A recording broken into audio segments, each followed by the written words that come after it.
আসসালামু আলাইকুম। আমি মোহাম্মদ সরোয়ার হোসেন চৌধুরী আপনাদের বিশেষ অনুরোধে একটি বিশেষ ভিডিও নিয়ে উপস্থিত হয়েছি। আপনারা অনেকেই জানতে চেয়েছেন নৈপুণ্য অ্যাপসে কিভাবে পিনকোড রিসেট করা যায়। আরও অনেকে জানতে চেয়েছেন পিনকোড ভুলে গেলে কিভাবে পুনরায় পিনকোড সেট করা যায়। তো আমি আজকে আপনাদেরকে দেখাবো কিভাবে নৈপুণ্য অ্যাপসে পিনকোড রিসেট করা যায় অথবা পিনকোড ভুলে গেলে কিভাবে নতুন পিনকোড দেয়া যায়। তো আপনারা শেষ পর্যন্ত আমার সাথে থাকুন। প্রথমে আমি নৈপুণ্য অ্যাপসটি চালু করলাম। নৈপুণ্য অ্যাপসটি চালু হচ্ছে। এরপরেই আমার কাছে শিক্ষকের আইডি এবং পিন নম্বর জানতে চেয়েছে। তো আমি প্রথমে আমার আইডি দিব।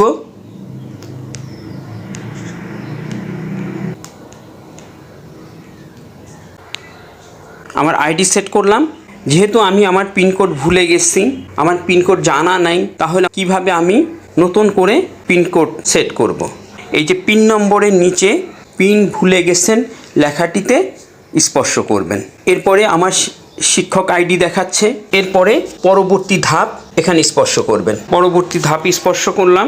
এরপরে দেখুন ওটিপি যাচাই করুন। আমি যে মোবাইল নাম্বার দিয়ে নৈপুণ্য অ্যাপসে রেজিস্ট্রেশন করেছি সেই নাম্বারে একটি ওটিপি আসবে। আপনার স্ক্রিনে ওটিপিটি দেখতে পাচ্ছেন। ওটিপিটি হলো 5। এরপরে ওটিপি যাচাই করুন, স্পর্শ করবেন। এবার আমি নতুন পিন নম্বর দিব। যে পিন নম্বর 6 সংখ্যার পিন নম্বর দিতে হবে। এখানে আপনি আপনার গোপনীয় পিন নম্বর সেট করবেন 6 ডিজিটের। আমি আপনাদের দেখানোর জন্য 1 থেকে 6 পর্যন্ত সংখ্যা দিয়ে পিন নম্বর সেট করলাম। অবশ্যই আপনার পিন নম্বরটি থাকবে গোপনীয়, কেউ যাতে না জানে। এবার নতুন পিন সেট করুন, এতে স্পর্শ করলাম। দেখুন আপনি সফলভাবে পিন পরিবর্তন করেছেন, মেসেজ আসলো। এবার আমি আমার নতুন পিন নাম্বারটা দিব। 1 2 3 4 5 6 নতুন পিন নাম্বারটা দিলাম। এবার লগ ইন স্পর্শ করুন। এই লগ ইন স্পর্শ করুন, এখানে স্পর্শ করার আগে আপনি সাইন ইন মনে রাখুন। যে চেক বক্সটি আছে সেখানে টিক দিয়ে দিবেন, তাহলে আর আপনাকে বারবার পিন নম্বর দিতে হবে না। এরপরে লগ ইন করুন, স্পর্শ করুন। দেখুন ডেটা লোড হচ্ছে, অনুগ্রহ করে অপেক্ষা করুন। এটা প্রকৃতপক্ষে ইন্টারনেট স্পিডের উপর নির্ভর করবে, কিছুটা সার্ভার স্পিড আর আপনার ইন্টারনেট স্পিড কত দ্রুত তার উপর নির্ভর করবে। সংযুক্ত হয়ে গেল।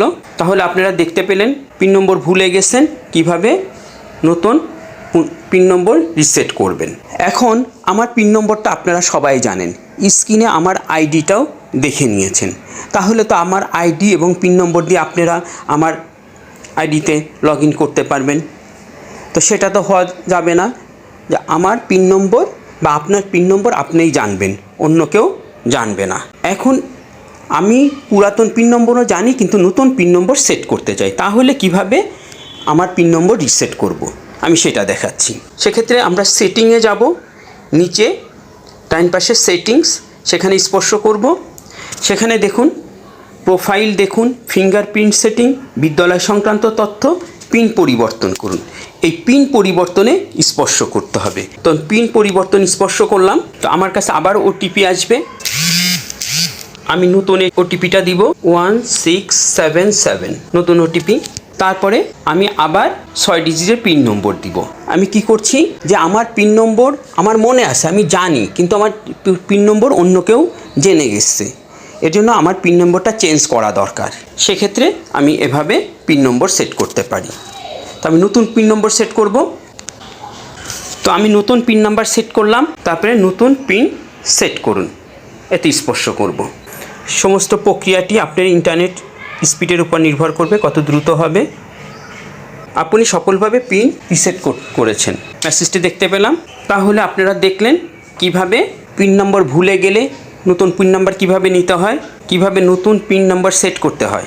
আশা করি আপনারা সবাই বুঝতে পেরেছেন। আমার আইডিটি সম্পূর্ণভাবে আপডেট হয়েছে, দেখতে পাচ্ছেন স্ক্রিনের উপরে বাম দিকে v1.3.0 গ্রিন কালারে দেখাচ্ছে, মানে সার্ভার থেকে আমার সম্পূর্ণ তথ্য আপডেট হয়েছে। যাই হোক, আমরা দেখলাম কিভাবে পিন নম্বর রিসেট করতে হয়। তো শেষ পর্যন্ত আমার সাথে থাকার জন্য আপনাদের ধন্যবাদ। যদি আমার ভিডিওটি আপনাদের উপকারে আসে তাহলে আমার চ্যানেলটি সাবস্ক্রাইব করবেন এবং অন্যদেরকে শেয়ার করার জন্য অনুরোধ করছি। পরিশেষে আমার ভিডিওটি লাইক করার জন্য অনুরোধ করে আজকের মতো এখানেই শেষ করছি। আল্লাহ হাফেজ। আসসালামু আলাইকুম।